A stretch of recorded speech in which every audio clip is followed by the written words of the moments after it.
Okay, I got it working. This is the new, brand new mic. It's very nice. Anyways, Blue Seer's coming at you. Finally got the new mic, so I'm able to, talk and do lives and stuff again. So we're gonna play some more Cinderella Phenomenon. Now I'm back. I have Hesta in my arms right now. She's chilling. As you can see, she chilling. Oh my god. Ow. Go away, Windows. Ugh. Ag!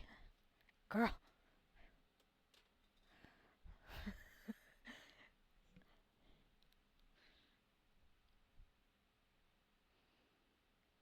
She shuffled herself.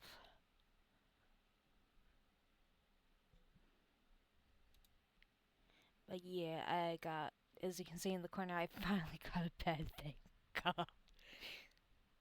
I'm excited because now I can finally sleep properly instead of on the floor. And my back will appreciate it finally. Okay, get out of there, get out of there.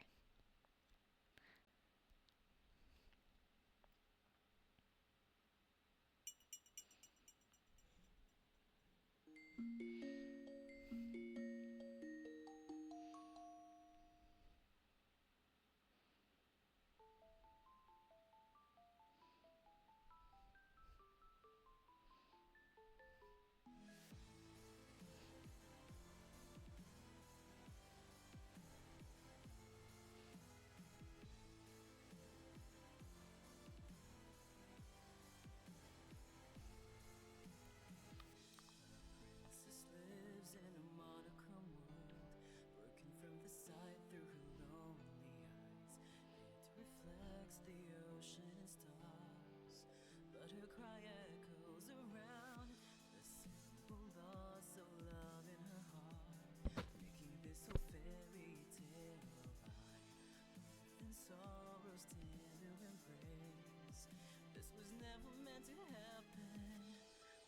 The light of the day, the only reason you have to stay. Hear me sing my song and just keep holding on.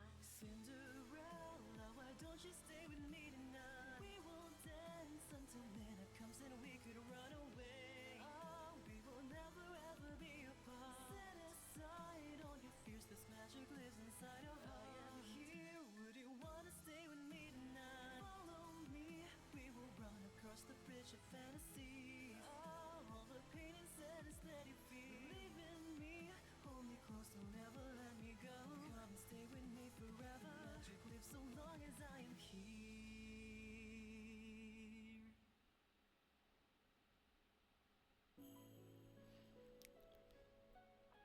Alright. We were working on Rumple's route. We're on chapter 8. Today I'm outside by myself. I think if Parfait or Delora knew, they would do worse than scold me. I shuffle uncomfortably as I sit at the little cafe Bria told me to wait for her at. Part of me is already convinced that she would not come. When I wrote her that letter asking for Rumple's journal, she responded so easily. I was a little suspicious, but this is really the only chance I have. The only chance you have at what?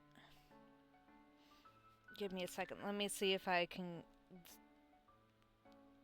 look up Tumblr. Or not Tumblr.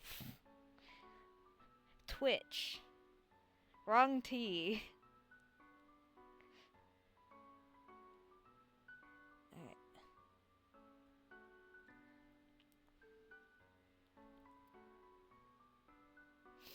I just purchased Goat. The goat is coming. And I'm gonna do teach.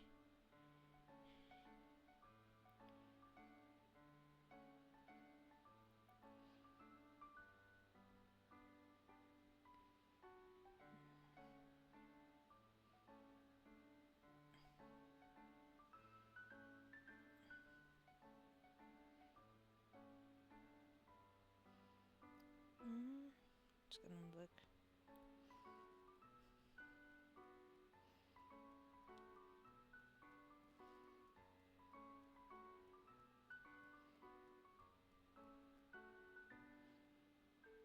There we go. Mute the shit out of this. Alright.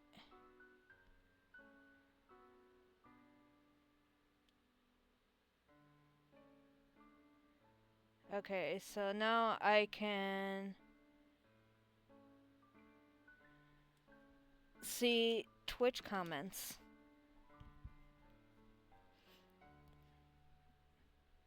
Finally. Okay. The only chance you'll have at what? Bria appears in front of me, not looking altogether unpleased, but still not smiling. Nothing.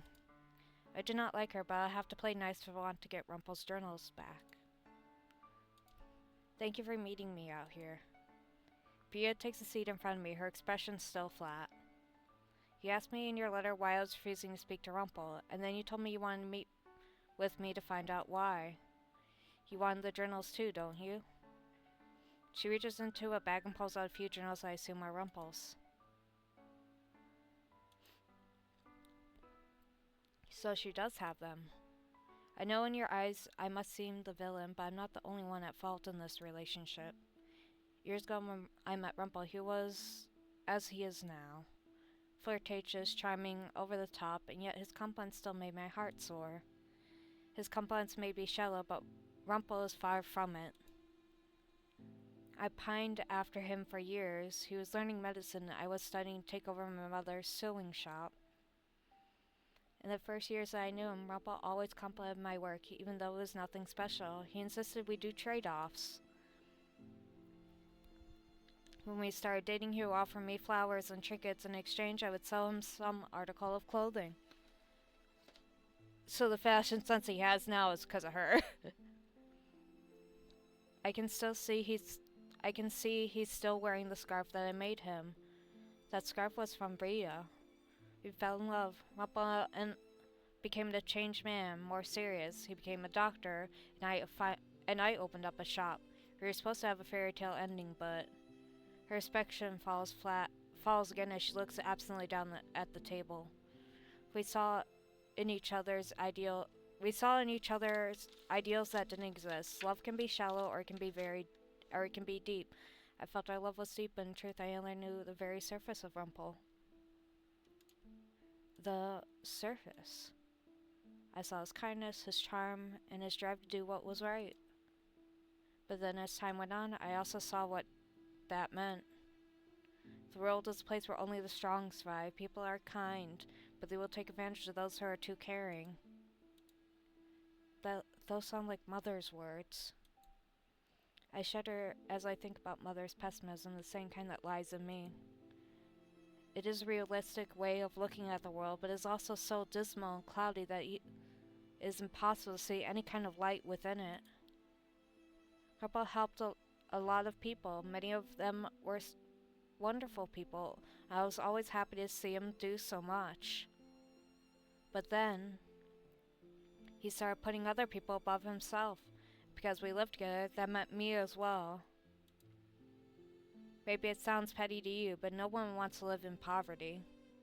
I looked at her skeptically. In the back of my mind, I remembered the convenience of luxury, of so much money. Then I recalled the feeling of living poor in the streets and flinch. We had a house, and we had a reputation, but Rumple refused money most of the time. He helped lots of poor people, but he also dried out our wallets. And whenever I brought it up to him, he would smile as if that could just get rid of all of our problems. He made a name for himself as a doctor who helped the poor for minimal money, sometimes for free. And even when I told him we needed more money, he put other people first. He was so selfless I became selfish.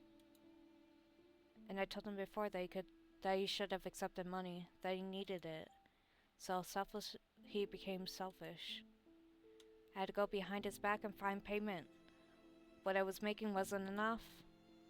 So I went to find his patients and tried to ask for payments. I became almost like a beggar. Can you imagine my humiliation? Rumple put his patients before Bria. I was convinced he didn't love me, and my love dwindled for him. Our relationship became strained.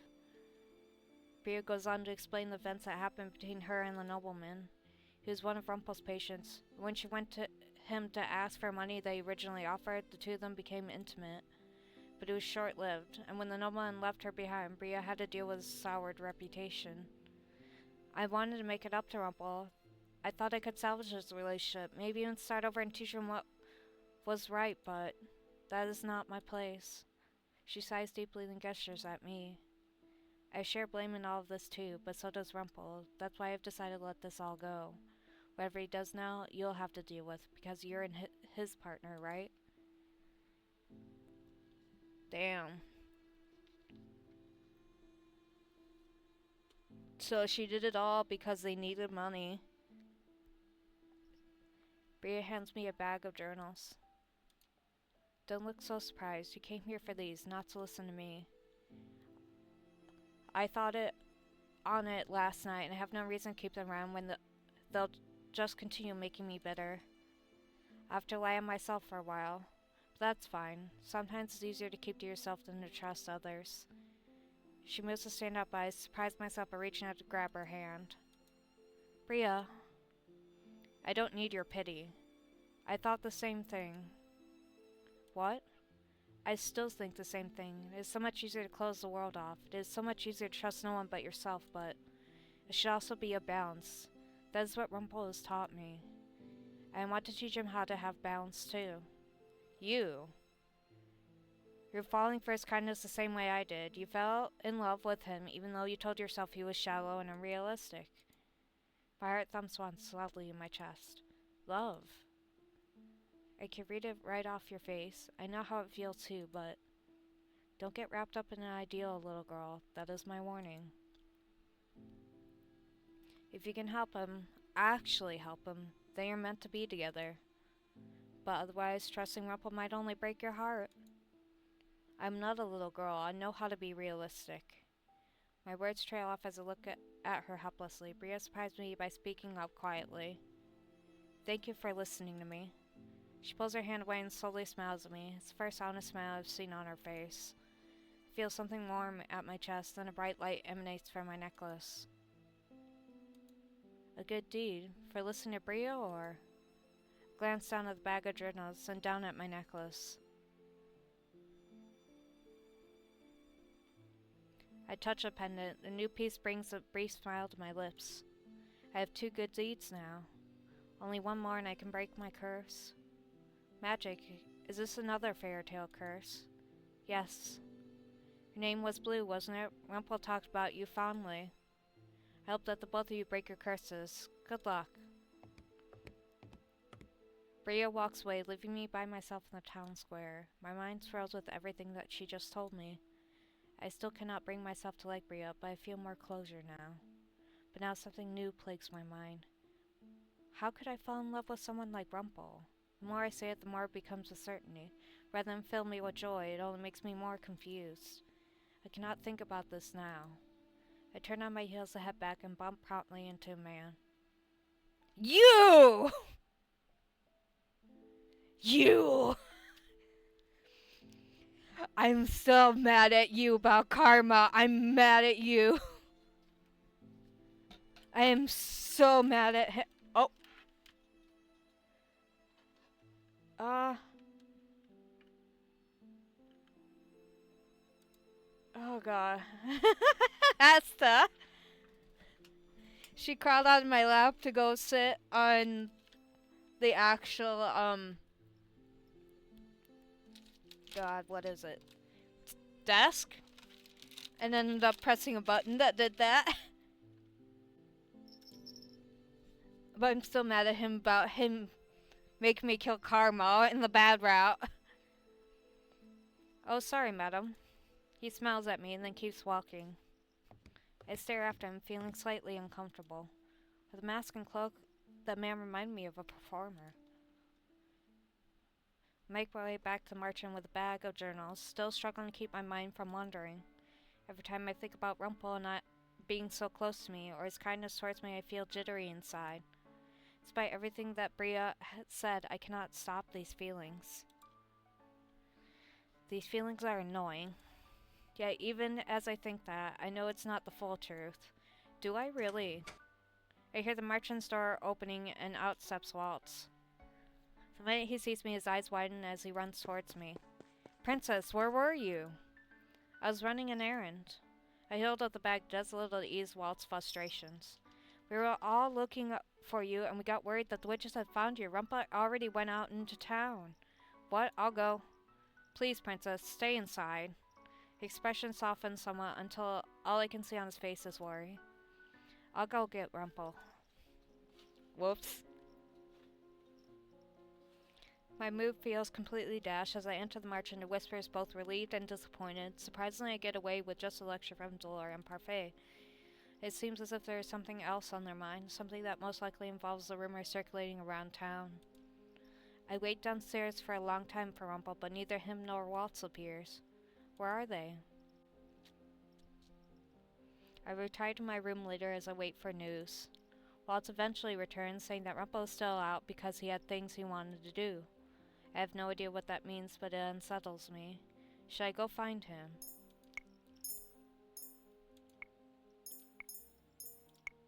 I'm gonna... I stand and stop a few moments to look at the bag of journals beside my bed, and here I was looking forward to giving those journals to him. I make my way towards the door, turn the knob, then walk outside. Princess! Before I can even think about saying anything, I feel his warmth envelop me and I freeze. One of his hands moves to the small of my back where it remains as he smiles down at me. I caught you just in time, my feisty sweet. Did you plan on escaping in the dead of night again?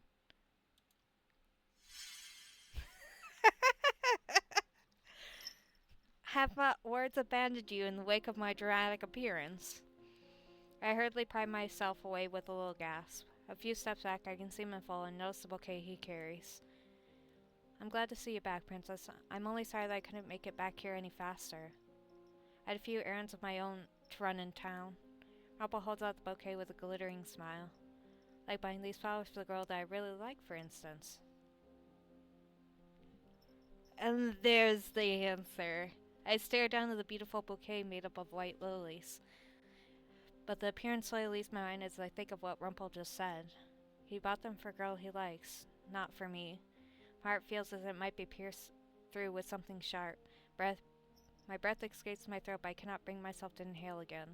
Rumple looks at me in alarm. Blue. I nudge him out of the way and walk past him. I make my way to the reception area where I collapse onto the couches and sit staring blankly at the walls. The feelings inside me are too much all at once. I tell myself they do not make any sense, and the way I reacted to what Rumple said was pitiful. Yet still I cannot stop myself from feeling small. I sink into the couch and close my eyes, whiling away the sound of my rapidly beating heart and the tears stinging the edges of my eyes. Listen, girlie. You can't be playing with chords, I told you. Can't be doing that. Sit on your little bed. Chill out on your bed, girlie. I sink at the couch and close my eyes, whiling away the sound of my rapid beating heart and the tears stinging the edge of my eyes. No, I am not weak. I will not cry. Mother told me. You will stop. Girl, no. Get your paws off the keyboard, Missy. Come on.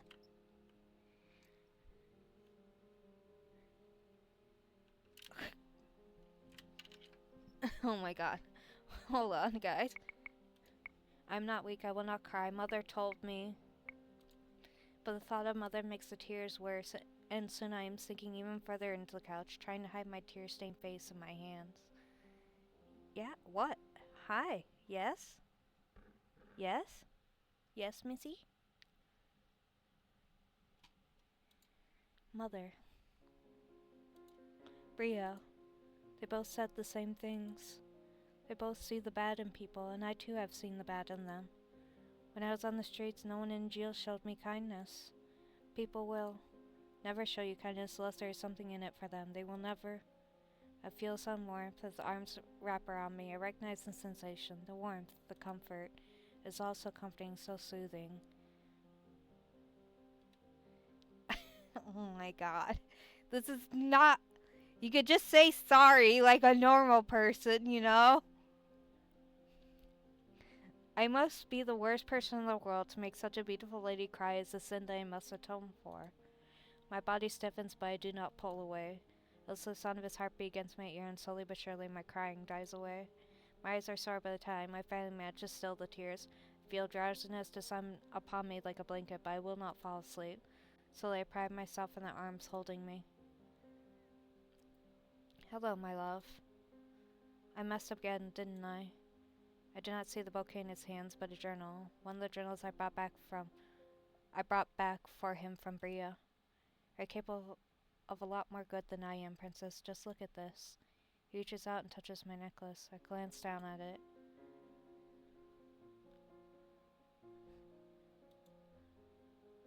You got my journals back for me. I saw them in your room.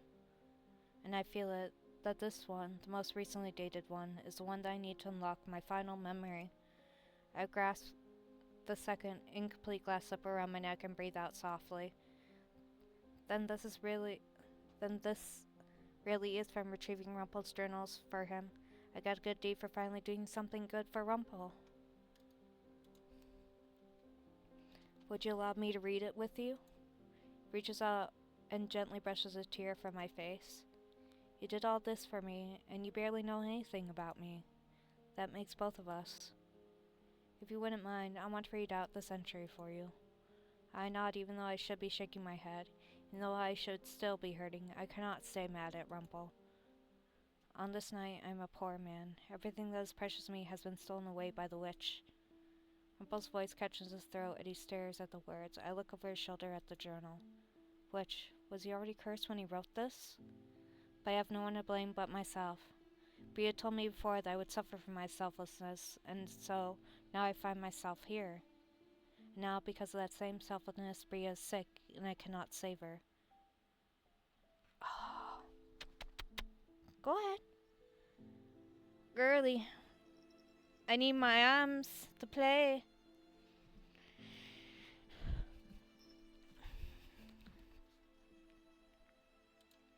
There's only one thing left to do. I've wronged Bria in so many ways, and now I'll give her anything it takes to save her. No matter what price the witch asks, I will pay it. I only hope that Bria can forgive me before she leaves. I write again when the witch has left. I swear that after today I will change for good. I will not ask the witch to perform any more miracles. Rumple's finger goes to the page where he softly touches a single word.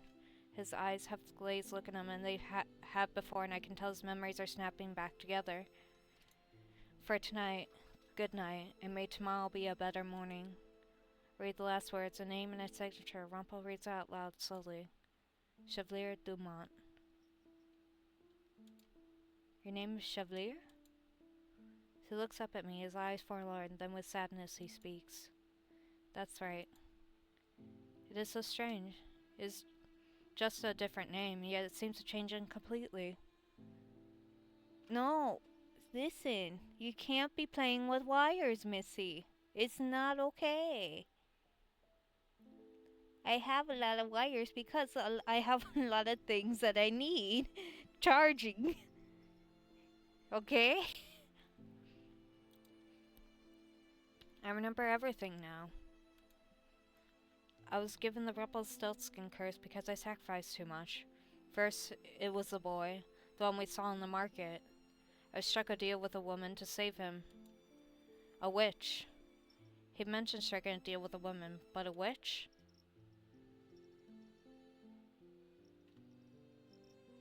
I don't have the ability to heal. None of us do, except for one particular witch who calls herself the Witch Doctor. Witch Doctor? Is something wrong? That name just sounds familiar.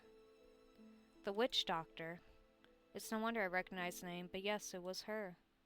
She promised she could heal the boy for a price. I had to give her a family heirloom, my family stethoscope. Next was a nobleman. I could not help him, so he lay in his bed dying. The witch visited again. I gave her what she asked for. What did you give her? My engagement ring. Oh. Bria found out. She told me she'd never forgive me, that she chased the nobleman to ask for the money we desperately needed, and, well, you know the rest. He gave away things that were precious to him, all to help those people. Then Bria got sick.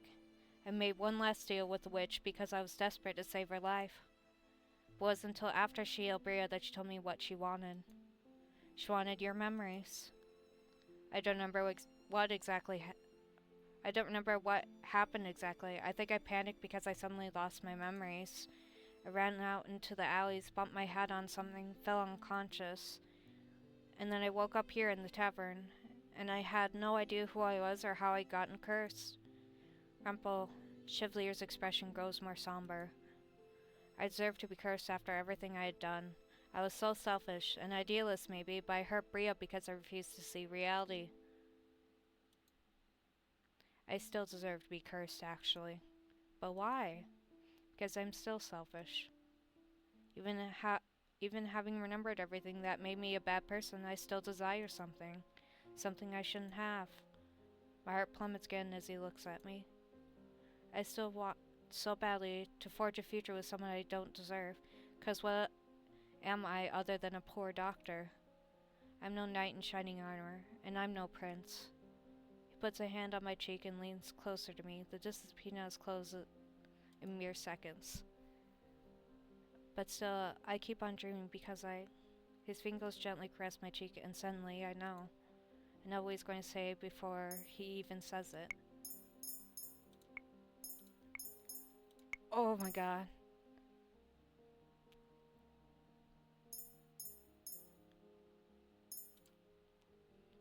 Good to say it, but I'm not. Whether you're Rumple or Chevalier, you are the same person. You do not need to be a knight or a prince. He accepted me for who I was, and he still does. Mother told me that humans were untrustworthy, but... Chevalier smiles at me as he puts his other hand on my back and pulls me closer. The smile is so genuine and so gentle, the same smile I have grown to love. There you guys go. The smooch. Whatever words I have been meaning to say die in my throat as he leans forward and gently places his lips on mine. I feel more grounded than I have ever felt before, but I also feel like I am flying. I set my hands on his chest and flex my fingers into his shirt. He runs his fingers gently down my face and down the length of my neck. The kiss feels too short, yet I'm still breathless when Chevalier pulls away from me, just enough so that I can see his eyes. I love you, my sweet princess. For your smile, for your laugh, and the way that you look out for other people. You're bold and feisty and remind me of a firework. You're beautiful, inside and out. The compliment warms my heart in a way that makes me feel like it might be melting. He reaches behind him and holds out a bouquet from earlier. These are for you. You like lilies, don't you? I take the bouquet from him and bring it to my nose. These have always been my favorite flower. How did you know? Chevalier grins at me and is so similar to his previous smiles that I know he must not have changed. First time I gave you that white chocolate flower, your eyes lit up. I figured out that Chevalier was perceptive before, but the bouquet in my hands feels all the more meaningful now. Princess, I swear that I want to try and change. For you. You should do it for yourself, too. Myself? You should spoil yourself more, too. You always give to others, but don't take for yourself. Now you know what you did, and you can change things. If Bria can, then so can I. Bria? I went and spoke to her when I was in town today, while I was getting the bouquet as a gift for you. We had a talk about moving on. I didn't understand it fully, and I don't think she did either, but we both agreed that we should. So I'm going to change what I can, Princess. And I promise I'm going to help you break your curse, just as you helped me break mine. All the good things I have done are for you. That's true. But you've done a lot of... Okay, Hesta. Okay. Gonna chill over there? But you've done a lot of other good things too, even if they may not be big enough to count for your 3 good deeds. I thought Ares might be chilling on my bed. It just so happens that your curse is very picky. good things, even though I'm still Kurt and I say more hurtful things than not. I fingered the necklace at my neck and thought, maybe Chevalier is right. Maybe I have changed, and it is a good change. I sit close to Chevalier as the night goes on. He tells me a little about his past, and I tell him about mine. About Mother and the palace. The night is not one for advice, just listening. I remember what Chevalier told me, that listening can be just as meaningful as advice, that listening to others can help you understand them. And he was right.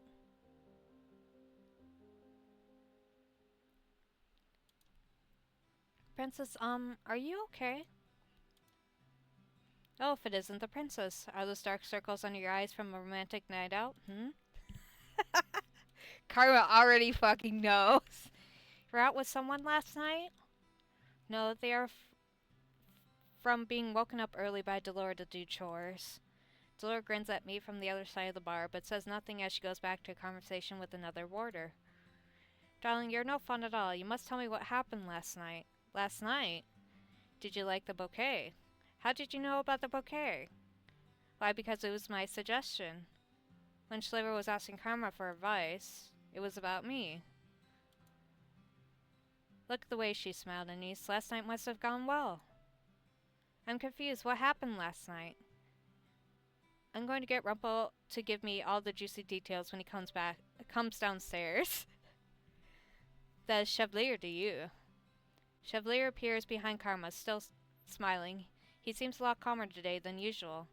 He glances over Karma at me, and we catch each other in a silent gaze. Seeing his eyes remind me of last night, which makes me inadvertently flush. Chevalier just winks at me. Chevalier, what is that? Something you say when a person sneezes?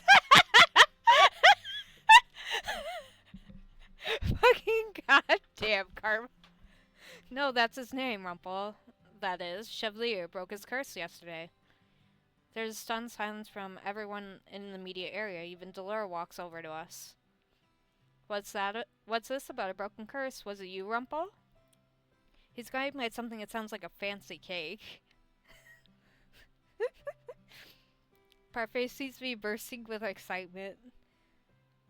Though she is her usual calm self on the outside, I can tell by the bounce in her step and by the way she raises her voice to make an announcement that she is proud. When everyone has learned that Chevalier has broken his curse, people come to the table offering drinks and congratulations. Chevalier gets lost in a crowd, mostly of women. But much to my surprise, Chevalier does not flirt back with any of them.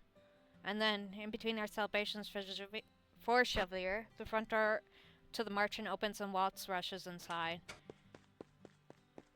And here comes the bad news immediately after the good news. Great. Where are Delora and Lady Parfait? I need to speak to them immediately. Waltz, you're just in time. Something has happened at the palace. The room goes quiet at Waltz's proclamation. A few people shift uneasily in their chairs. Some try to go back to conversation. Most people do not care what happens in the palace, but they can tell by the tone of Waltz's voice that it's bad.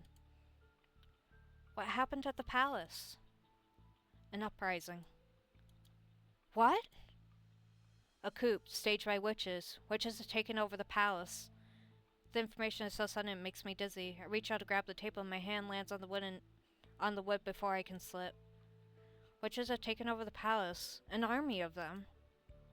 No, only a few.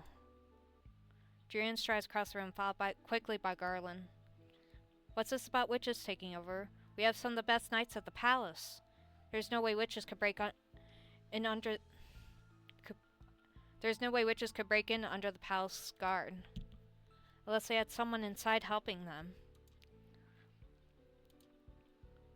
Alcaster? No, Myth. Who are we talking about? No, Miss Mithros. He uses a different name now. Sir Mithros, the king's advisor? He's a witch? There's no way Mithros is a witch. We would have known. Glamour. He used a glamour.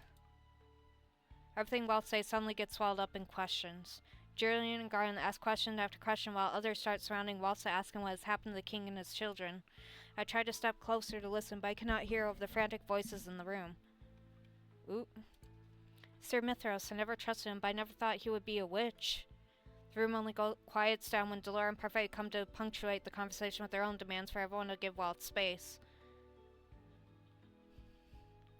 The marching boarders are all taken to the reception room, where Walt stands at attention, waiting to answer questions.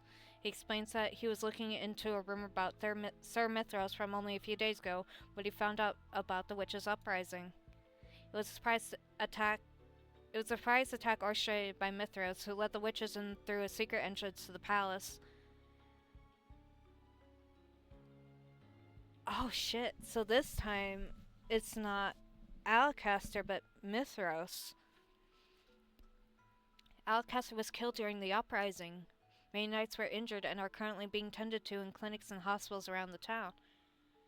So the reverse is happening, where instead of Alcaster killing Mithras, it's now Mithras that killed Alcaster in this one. Fuck, man. After his explanation, I feel worse than I did in the main room. I stare at Waltz, at a loss. What of Fritz? Fritz?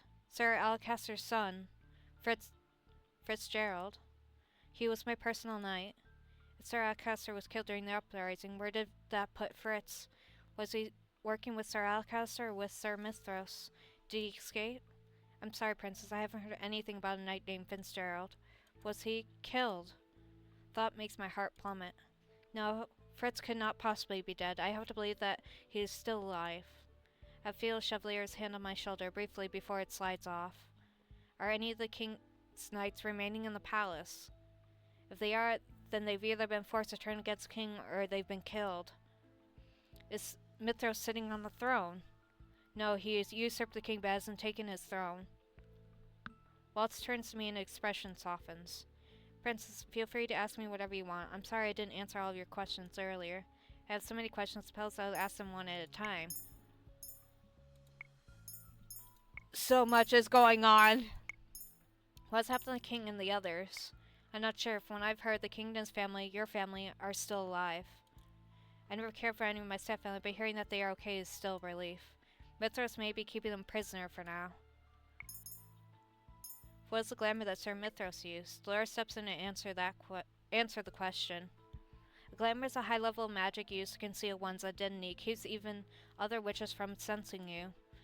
Parfait cast the same magic on you shortly after you came to the tavern. It was to protect you from the evil witches.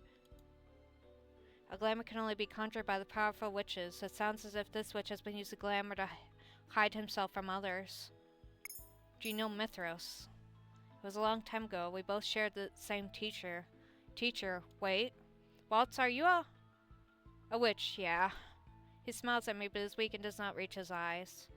Myth was always very competitive. I thought that he had died at the end of the Great War, but he's been in the palace this whole time. His disguise is so simple. I should have realized his name was so similar, but you couldn't have helped it. That's what the glamour does to you. Maybe I wasn't cursed. If I had more of my magic, I would have been able to sense him. Who's claimed the crown? As of right now, no one. The king's been kicked off the throne, and Mithras has made a public announcement about the usurping of the throne, but he does not call himself king. Is he trying to win the throne over for someone? Myth has no one left. He was obsessed with our teacher, but she is gone. I'm piecing it together. I'm piecing it together. I'm piecing it together. Oh my god. So from the talk of Myth talking to her mother, Portia, and finding out their mother was the most powerful witch, and he was obsessed, so that would make Lysiette's mom both Waltz and Myth's fucking teacher. Oh god! Maybe he has different alliances now? Parfait's eye looked distant. She stares dismissively down at the ground. If my curse were broken, I would charge in right now and destroy him. Waltz's expression becomes so dark it sends a shiver through me. It isn't like Waltz to look so angry. We did come up with a plan. If he weren't cursed, he would still not be able to defeat Mithras when he has other witches with him. Witches are trickier to handle. Can't just be plunged through with a sword, eh? I agree with Karma. If all of us go in with swords and shields, we should be able to take the palace back. This is what we've been practicing for. Practicing. Even witches will die if you stick a sword through their heart, won't they? But getting a witch who knows you're there is difficult. I must do something. Okay. I want to help. Chevalier wraps his finger around my wrist and frowns. Princess, this whole time I've been living at the Marchant. I was spared the fate of the royal family by sheer coincidence because I was cursed. I cannot just sit here and do nothing while the kingdom falls to a witch. It fell to witches before, and there were dire consequences. I cannot continue to be passive. I will not let myself be like Mother. Princess, I am Blue Relia Britain, Crown Princess of Engil. I will not stand by and watch when the kingdom is in turmoil. The room goes quiet at my statements. Chevalier's fingers loosen on my hand. I can see a ghost of a smile on his face, so it underlies his sorrow. Spoken like a true princess. Whether or not you want to help, Princess, you really can't. You won't be able to use magic until your 18th birthday. That's when you become the bearer. I cannot let that stop me. I will find a way. Conversations in the room continue for a long while. At some point, it is said that volunteers are needed at the hospitals and clinics for the injured soldiers. Chevalier immediately volunteers. Only after does he look at me with regret. Princess, I'm sorry. For what? For putting my job before you. After all I just said. He told me he was going to try his best to change. Bria called him selfless before putting his work before her, but you would be a fool not to. My life is not in any danger. That people need you more than I do. Do what you do best, Chevalier. Princess Blue, I promise you I'll do whatever I can to help you as well. As the meeting disbands, I am left standing there in quiet. The last to leave it is Waltz, who promises me that he will make things right. I'm going to trust everyone, but I am also not going to stand idle. I'll make things right somehow. As my responsibility as crown princess.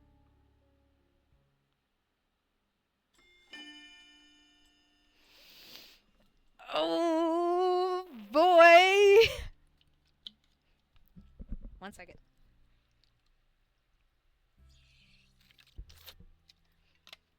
I need water.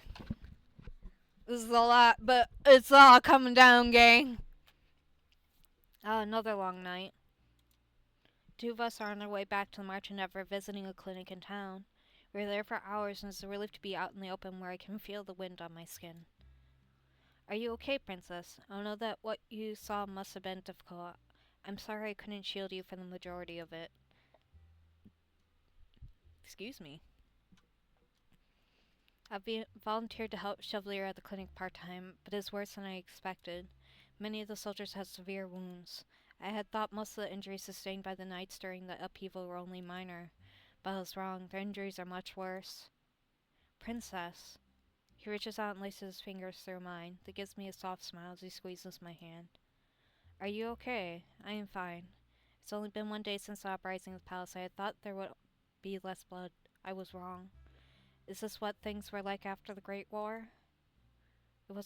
I wasn't fully certified doctor after the Great War, but I was an assistant. It was far worse than this, Princess. We cannot have a repeat of the Great War. I do not know why Mithras would kill Sir Alakaz and take the throne without claiming the crown, but the witches already have a bad name, and he's making it worse. I cannot help but remember the wide smile Mithras gave me when I was still living in the palace. Every time I felt his eyes on me, I felt there was something strange about him. There's always a cloudiness to his eyes, something unreadable. He was excellent at his job, but always indignant about outside it. A sudden breeze chills my skin. Let's go back before you freeze out here. 2 of us begin our walk back to the Marchand. Thoughts of the palace, the king, and my step-family cloud my mind. Since I have been staying at the Marchand, I have not seen Rod once. I was never sure if it was because he was ignoring me or if it was because he only wanted to speak to Parfait. Regardless, I hope Rod and his family are okay. I would never wish this treatment upon anyone, not even to ones I hated. As we walk, I glance up at Chevalier, whose head is tilted skyward. I catch a glimmer of lights in his eyes and smile. Even for just A moment I can forget about everything when I'm beside him. He has a way of taking the weight off my shoulders. But as a crown princess, I cannot let others carry my burden for me. I must find a way to protect the others, even if it means putting myself in danger or harming someone in order to protect someone else. What do you think is easiest and fastest way to kill someone? Chevalier's body goes rigid beside me. He stops to stare at me wide-eyed. I'm asking just in case I'm ever in danger. I have never fought anyone before. I can retaliate, but I do not know how to actually harm anyone. To kill someone is to end a life. It is stealing away a life that others might love. You bear the burden of that death for the rest of your life. I pulled myself away from him. But Mithras is not an innocent man. Would you rather he kill the royal family instead? No, it is not that, princess. I know he must be stopped at any cost. It's just, I never want you to have to kill someone. How would you know what it was like to kill someone? You have only ever helped people, not hurt them. You saw the soldiers in the clinic today. You saw how close some of them were to death. Did you see the hollow look in their eyes? I have seen that look many times. It is the look of a man who clings desperately to life. Every life is precious. And a life is still a life, whether it's vile or not. It is still a responsibility you have to bear. I know how valuable and fragile lives are because I have helped so many people. We stand quiet for a few moments facing each other. I know that I'm at odds with Chevalier. He speaks the truth, but I also know that I speak my own version of the truth too. The world is a place where only the strong survive. People are kind, but they will take advantage of those who are too caring. Bria told me that Chevalier was so selfless he became selfish. She told me that he never had anything because he gave everything to others. His kindness has hurt others, and I fear that it has a likely chance to hurt him as well. What if his reluctance to hurt anyone causes him to be the one that is injured? Chevalier suddenly breaks the silence. Most people think that the easiest way to kill a person is to stab them through the heart. Those people would be wrong. He puts a hand over his heart and stares dismally down at the ground. He moves his hand briefly, but only to reach for mine. He takes my hand and settles on his chest, slightly to the left. I can hear the beating of his heart beneath my palm. It is soft and gentle. What can you feel besides the beating of my heart? The ribs? Yes, in order to stab the heart, you get through the ribs. That is why most of the soldiers in there who got stabbed in the chest are still alive. If you want to quickly kill someone, you have to stab somewhere where it would be difficult to stem the blood from a wound. Do you have any idea what that might be?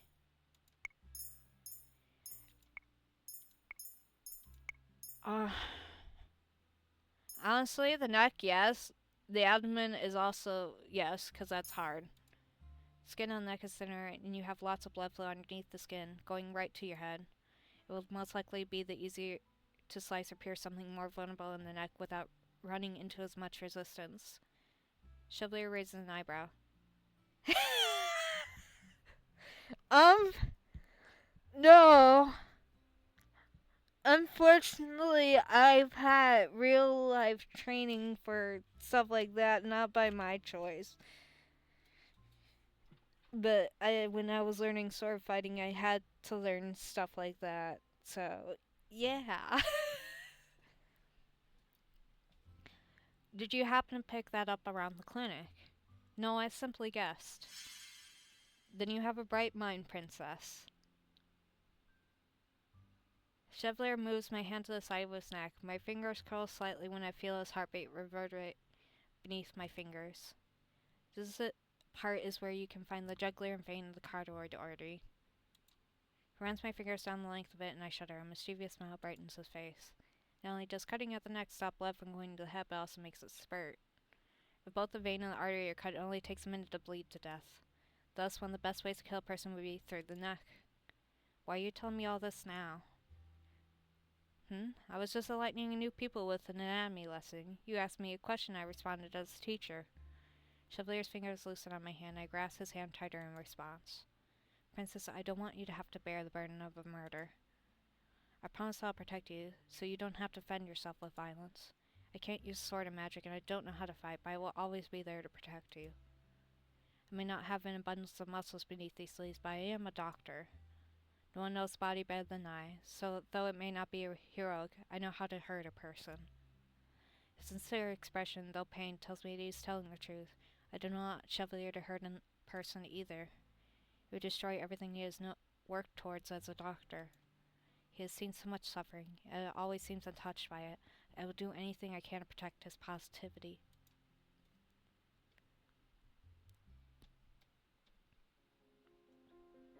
The marching was quiet when we returned. Everyone had already disappeared into their rooms, and so I went straight to mine. I also forced Chevalier to go back to his. He has been on his feet all day, and he needs the rest.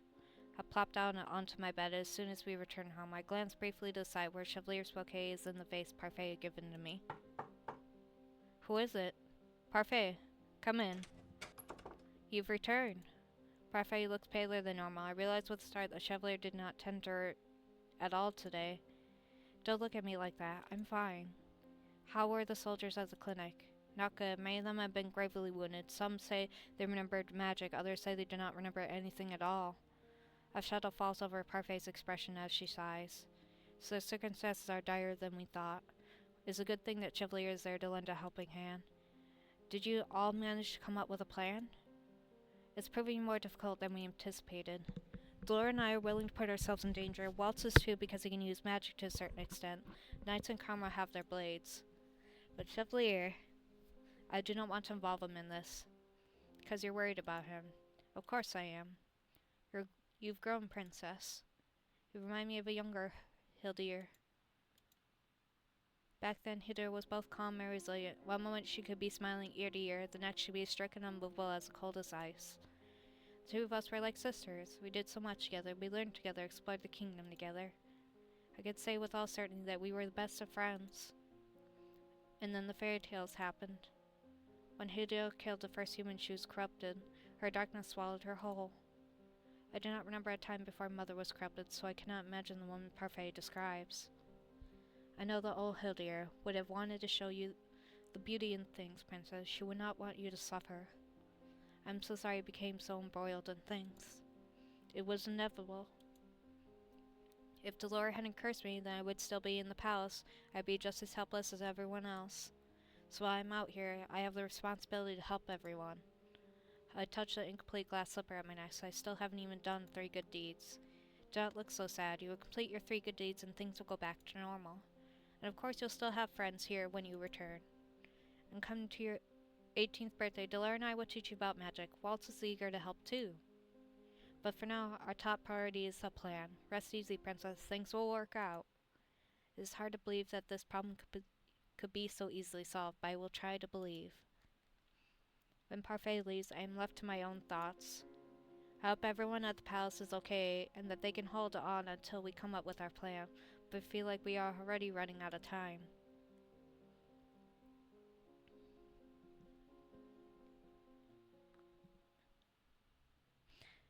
Days go by and find myself assisting Chevalier at times. Other times I remain at the march to help conceptualize a plan. None of our plans have actually shown any promise yet. With all of our minds put together, we should be able to come up with something. A week later, I find myself standing outside the clinic door, waiting for Chevalier. I'm sorry to have kept you waiting, Princess. You can drop the title, you know. Blue, but you are a princess in my eyes. Yes, but you do not need to address me by my title. Just by my name is fine. Chevalier reaches out to take my hand, then he pulls his hand back, eyes wide. I forget it. Forgot what? The medicine that I needed for Parfait. Give me a moment, Blue. Chevalier plants a quick kiss on my forehead before running inside. I stare at the stairs as I wait. I stare at the stars as I wait. Turn but see no one walking around the plaza. I inch closer to the door of the clinic as I take another look around. Boo. I suddenly see the silhouette of a man. He takes a few more steps towards me and then stops in front of me. I recognize him immediately. His appearance left quite an impression on me that the last time.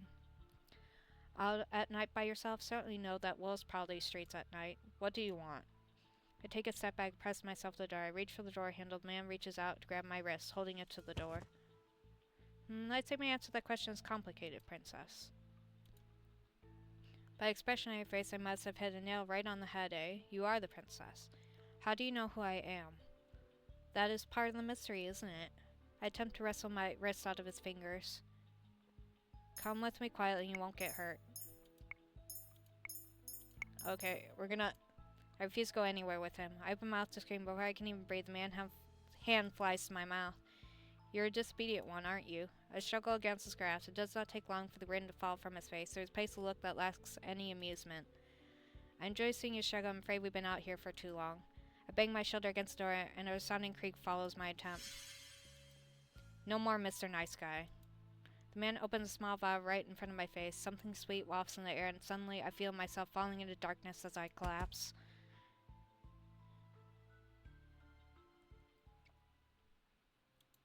Where am I? I glance around me. My room. I go around cautiously, checking to see if anything in my room is different. Last time I was here before I was cursed. How is it this room is the same? Sleeping Beauty has awoken. I move to stand up before realizing my legs are numb. Shame to see you so easily tamed, Princess, and here I thought you would be fun. I glance up to look at the man who is now standing right at my bedside. How do you know who I am? Are you a witch? A witch? Me? Ha! He bursts into laughter. I would rip the witches to shreds if I could. If he could, then you are cursed. The man simply smirks at me but says nothing in response. He brushes the words aside with a gesture of his hand. Are you working for Mithros? Probably. I glare at his vague answer. My name is Varg, and I have been assigned to be your personal knight. Oh no, this is Fritz, isn't it? This is Fitzgerald.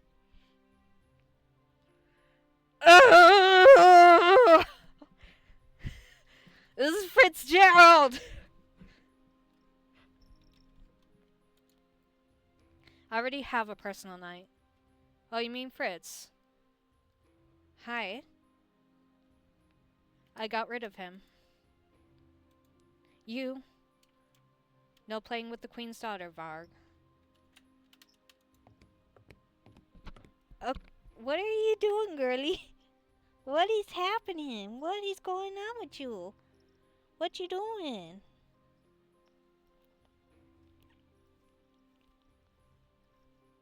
Hi, Hesta. Yeah? Oh, no. I told you, no.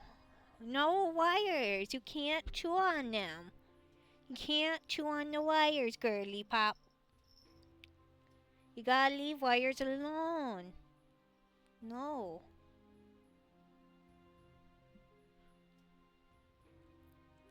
Behave. No. Okay, listen. Listen, Missy. I'm gonna poof. Banished for chewing wires. Banished for chewing wires.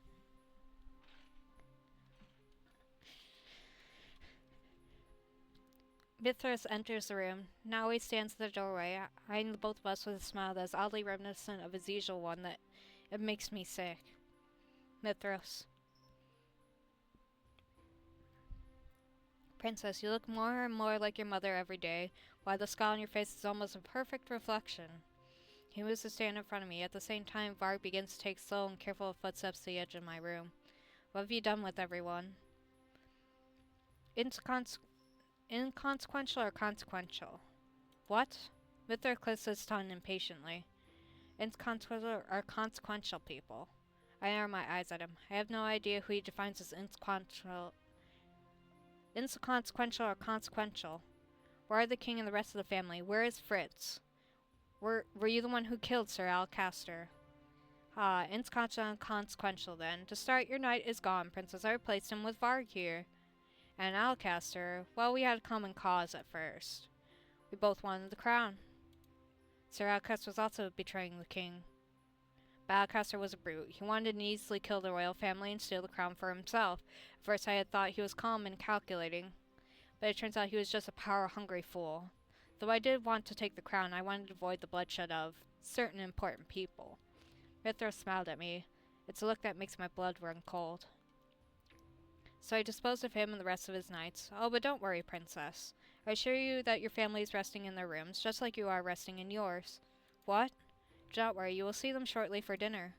I have my doubts about Mithros' story. What he says was true, then Sir Alcaster wanted to kill the royal family and Mithros saved him.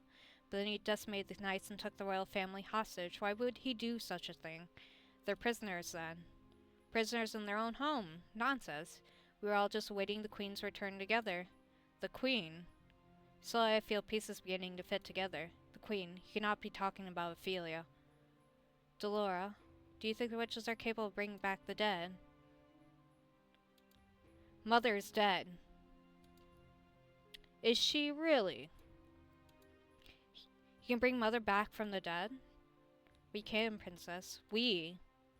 The Queen has been resting for a long time, waiting for you to gain your power so that you can help her escape her prison. You're not making any sense. I struggle to keep my words from faltering. How is Mother alive, and what does it mean by a prison? The Baron is the Queen's prison. It is linked to the Queen's power. Though the others presumed she was dead, the Queen sealed the last of her power inside the crystal. All she requires is your power, Princess. My power. When you become the next bearer, you have the ability to release the Queen from her prison. My birthday is in a week. That is when I meant to take on the responsibilities of becoming the bearer, though Parfait and Delora never went into more detail beyond that. You'll finally get to see your mother again, Princess. I still cannot quite take in everything he just said. However, if Mithras had approached me before the curse, I would have helped Mother in a heartbeat. But it was Mother who was the last Baron, and the one who brought darkness to Angeal.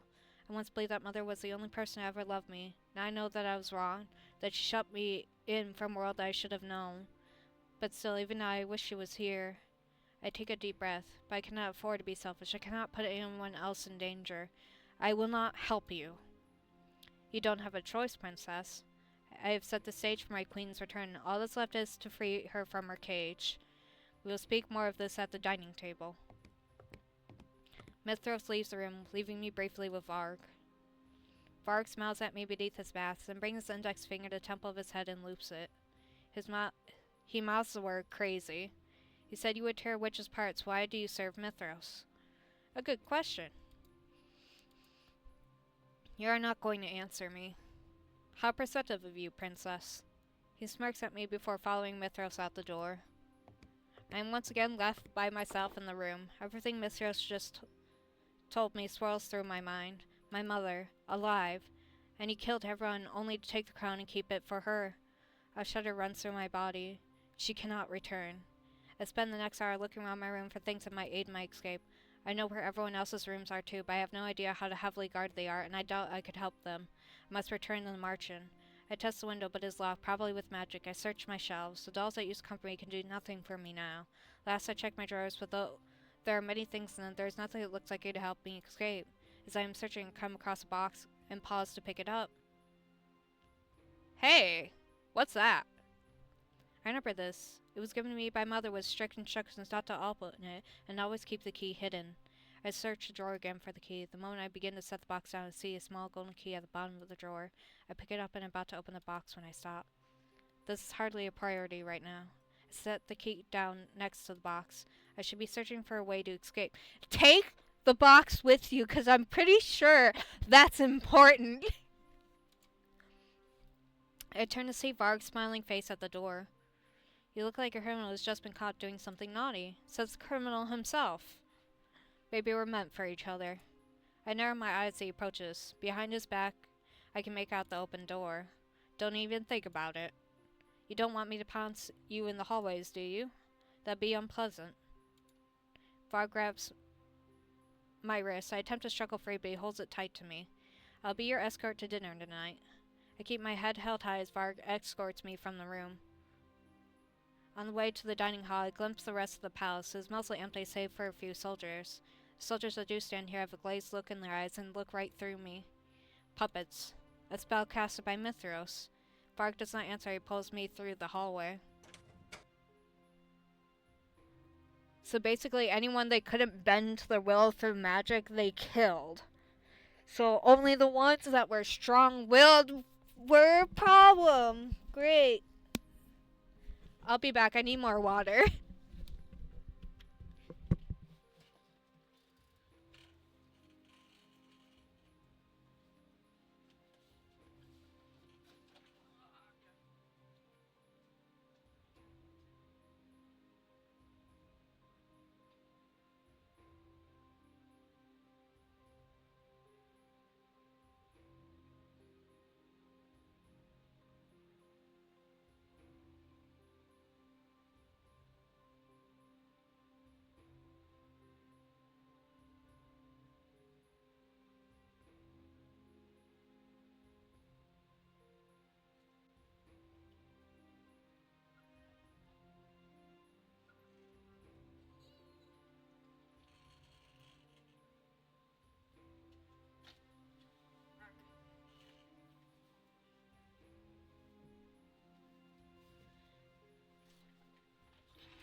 I'm trying not to trip the entire time I'm getting water.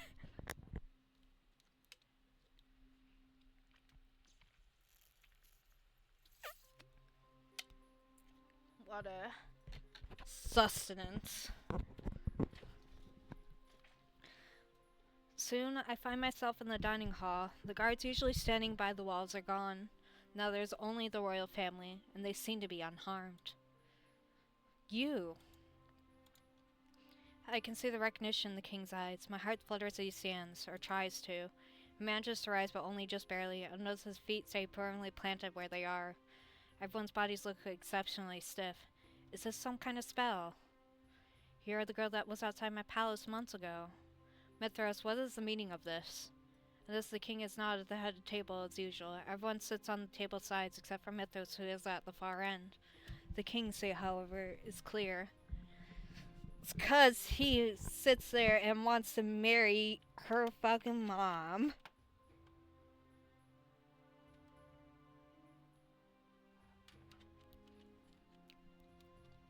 The king's say, however, is clear. I simply brought back the crown princess. You should be thanking me, General. I've reunited you with your daughter. My daughter? The king raised an eyebrow, clearly skeptical. I can see in his eyes that he is loath to trusting anything Mithras has to say. The king slumps in his chair as Varg leads me to a seat just beside Rod. I notice Mangeline sitting just to Rod's side. She forced a smile under her face, but I can see the tears gathering in her eyes. Allow me to offer a more formal introduction for our guest, even though you all know her. Her name is Blue Ratellia Britton, and she is the crown princess of Engil. And your blood daughter, Gennaro. The king looks at me again. This time there's more uncertainty in his gaze. Prince Rod will tell you, won't he? Rod. Rod looks at me, his gaze quiet but expectant.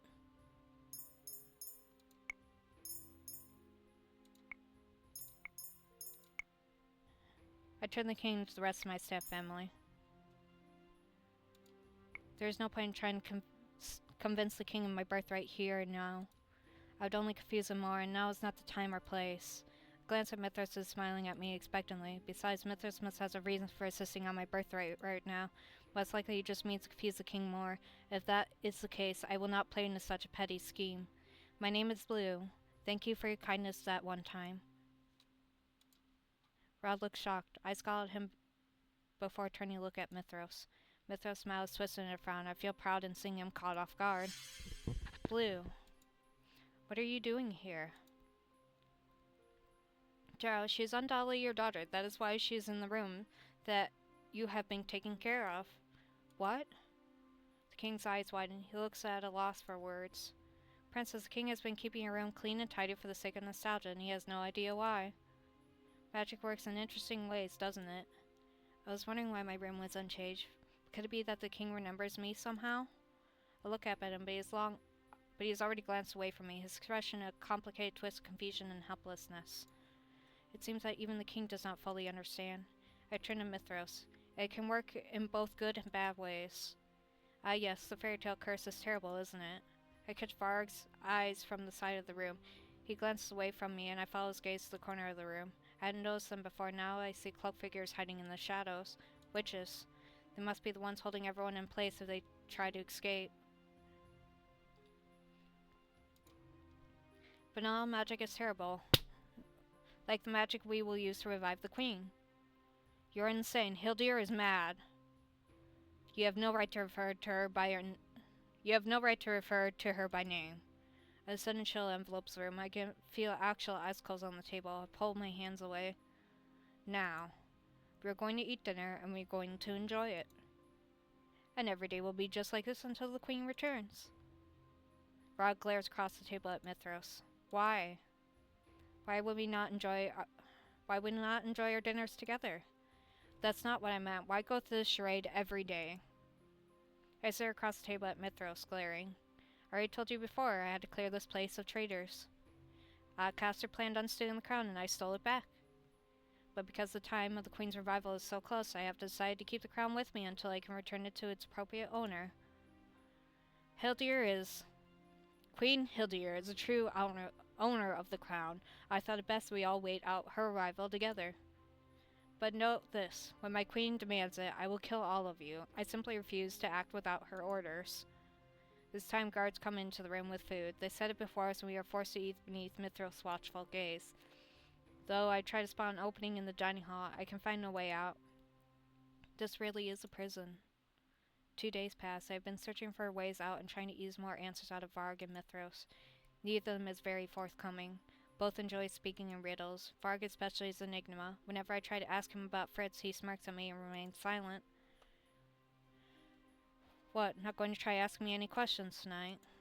I'm not going to get any answers from Varg, and it's almost my birthday. I need to find a way out of here. I'm disappointed. You're the only fun I have in here, Princess. Maybe if I'm quiet, he'll leave me alone. If you're just going to be quiet and sulk, I guess I should be going. Remember, don't try anything funny. There are knights just outside your door. Varg bows mockingly. He leans down to pat me on the head before he turns and leaves. I cannot give up.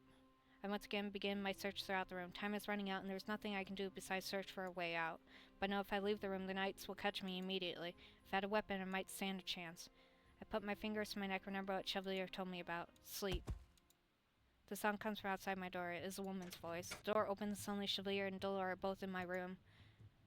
Princess! I'm startled to see Chevalier standing before me, his eyebrows drawn over his eyes with great worry, and beside him stands Laura with her arms crossed. Well, aren't you a sight for sore eyes? We're here to stage a daring rescue. I rush up to Chev and wrap my arms around him. He puts a hand on the small of my back and smiles down at me. We're going to get you out of here, Princess. How'd you both get in here? With the power of magic. Dramatic even at a time like this. The two exchange a look before looking at me seriously. Prophet, Waltz, the knights, and Karma are all here. We thought we'd just be fighting witches, though. We weren't expecting the knights. No matter what we said, we couldn't get through to them. They're under a spell. Mithros. He wants to release Mother. Both of them look at me with confusion. What? Mother is still alive, just inside the chair and bearer. Mithras wants to bring her back. That is impossible. The queen is still alive? Chevalier looks worried while Dolores' expression is more rigid and resolute. We cannot let that happen. I don't know how the queen would be alive in the first place, but well, we'll worry about that later. Right, we have time later to discuss the specifics of everything, but right now we need to get out of here. Right, everyone's keeping the guards and witches busy for you, Princess. I'll distract Mithros. Chevalier, I'm counting on you to get the princess to safety. That's why I'm here, Princess. Can you guide me through the palace? I cannot just leave everyone here. Don't worry, Garla is seeing to saving your family. No, I cannot just leave everyone in the march in here to do things for me. Boo, we cannot afford to lose you. I told you I would do anything to protect you, and I will. The sooner you're safe, the sooner we'll have the advantage. You are the legitimate heir to the throne and the next Terror bearer. You cannot let yourself remain in Mithros' hands. The situation is indeed most dire, so for now we must hurry. I nod my head feebly. Without another word, the three of us head to the door. Dolores exits first and stops immediately. I almost run into her. Glance to the doorway and see Varg just waiting outside, holding a blade across Dolores' neck. Dora holds up her hand and flicks the sword as it slides harmlessly past her neck. Varg slides away, still holding out his sword. The usual smirk is half-hearted at best. Get out of our way. You're awfully demanding, aren't you? Pretty please. This sass on Delora. I fucking love her. No can do, my lady. Shame. Looks like I'll have to destroy that pretty mask of yours along with everything else underneath. Dora holds up her hand and summons a wall of electric oars. With a flick of her wrist, she sends them rushing towards Varg, who dodges with surprising speed. Varg's moves appear sluggish, but I have seen his fast reflexes. He's playing with Dolor, even though I do not think he has the advantage. He drops the sword, and for a moment I feel Dolor has the advantage. Then suddenly raises the cane he usually holds at his side and taps it on the ground. Bursts of smoke escapes from the bottom of it, shrouding the room. Enchanted cane. You're not the only one with tricks up your sleeve. Dolora! Chevalier, get her out of here. Let's go, Princess. Chevalier takes my hand in his and begins to lead me away. I turn and glance back at Dolor and Varg and realize that while Dolor is completely on the offensive, Varg does nothing but dodge, as if he's trying to buy time for something. I banish the thought from my head as Chevalier pulls me down the hall. How rude, haven't you heard of chivalry? I spot Karma still in his dress, holding a sword out at the man in front of him. While the man lunges, Karma dodges back and grunts as his back comes to the wall. I suppose Chevalier is dead then. He steps off to the side as the possessed knight attacks him with his blade. The sword catches his dress, but it does not hinder him from stepping forward and aiming a jab with his sword beneath the knight's armor. The knight kneels, but the sword does not fall from his hand. Karma looks up at us sharply. What are you doing just standing there? Move! It takes me a moment to realize that just as frozen just as I was frozen, so too was Chevalier. His face is pale. He grabs my hand again once again and starts rushing me down to the other end of the hall. Chevalier's steps are wider than mine, and I have to struggle to keep up. But the further we go down the hallway, the more apparent it becomes that there are too many obstacles in the way. We pass Julian and Garland as we move to, and they manage to clear a path for us. These knights, will they not stop moving until Mithras is defeated? I hope the king and everyone else is safe. As we pass Julian and Garland, I tell them where the royal family is, but I have no way of knowing if the words reach their ears and miss all the sound. Chevalier? So the stab wounds in the armor I saw earlier were from the knights themselves, but why would they battle each other? What? The punctures in the armor we saw at the clinic, the stab wounds in the gut and at the arms. Chevalier's eyes are so distant, as if he's looking right through me. We need to keep moving. I take his hand and lead him forward. I do not know what he's talking about. We can talk about this later. Right now, we have to escape. Yeah, they took the weak-willed ones and literally had them try and kill the ones that they couldn't enchant. So, of course, they're gonna have stab wounds. Guys, come on, keep up. I don't know what he's talking about, but we can talk about this later. Right now, we have to escape. We're close to the palace entrance when we see them. A group of knights stand in two lines on both sides of the hall, facing each other. At the far end of the hallway stands a gaggle of witches, and between them, Mithras. Good evening. Did you enjoy your stroll around the palace? Shiva immediately moves to stand in front of me. The cloudiness is gone from his eyes. What leaves his mouth is not a demand, but a question. How could you do this? How? It's quite easy, actually. You know what I mean. Why would you make the knights fight one another? What a foolish question. Obviously, it's because they are inconsequential. On stage, some pawns exist as easily replaceable extras. I am interested in keeping only the actors. In the grand scheme of things, the extras aren't needed. In fact, I can make them do whatever I need in order to get the best outcome. He snaps his fingers and the knights raise their swords. I tend to think that the knights are going to turn up to us, but they never do. Here's an interlude for you to enjoy. The knights are attacking each other. The sound of metal ringing against metal fills the air. Knights' swords arc, dive, and stab. Mithra watches from behind them, the sly smile never leaving his lips. Two of us can only stand there, stunned as silence is long before we see red. The smell of blood begins to linger in the air as the sword cuts through flesh. Abruptly, I snap to my senses. I attempt to move forward, but Chevalier remains firmly grounded. God. Chevalier. I heard many things about the doctor working at the clinics. I heard that he was a volunteer who assisted in helping the injured during the Great War. I also heard that just until recently he had been cursed. I knew immediately upon seeing you that you were that volunteer.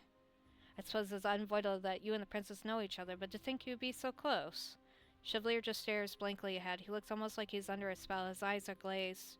I continue to call his name. His eyes follow the sword movements of the knights, and he does not even spare me a glance. Have I unraveled the doctor?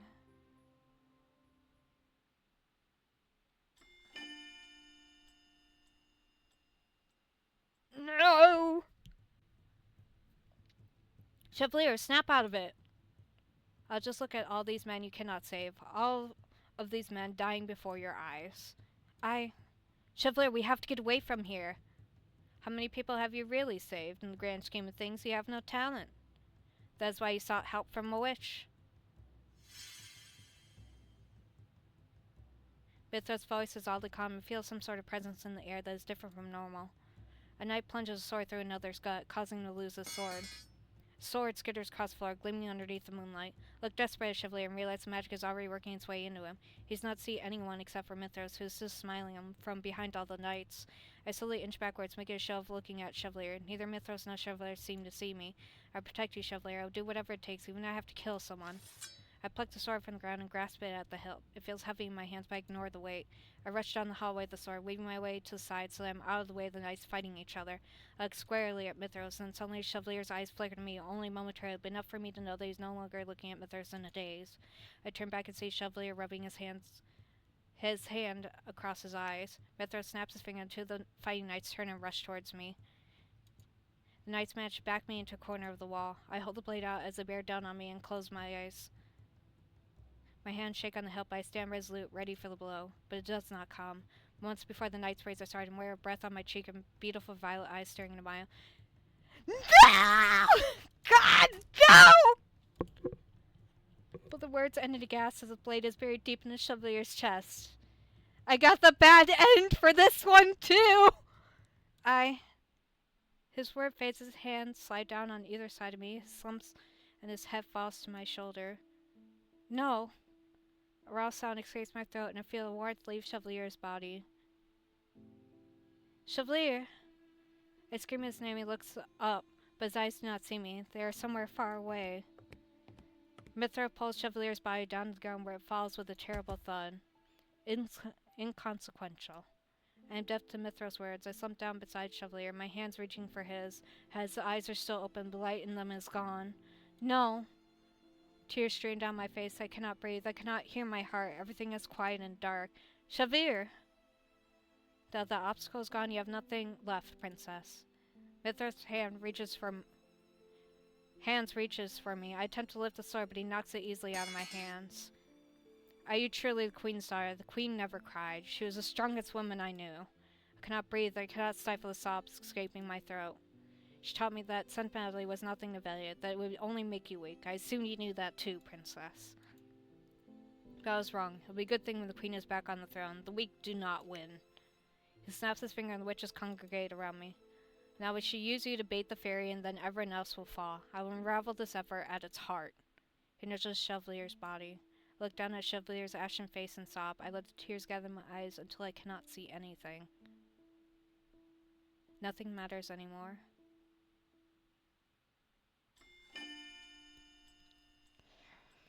So, we're gonna end it on the bat. I know! Fuck!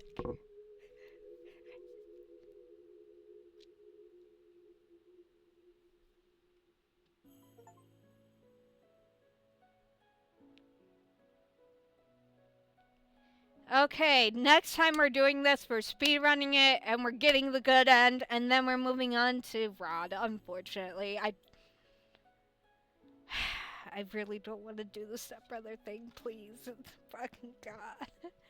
Anyway, thank you guys for joining me tonight. It was nice to see y'all, and I'll see you in the next stream. Bye!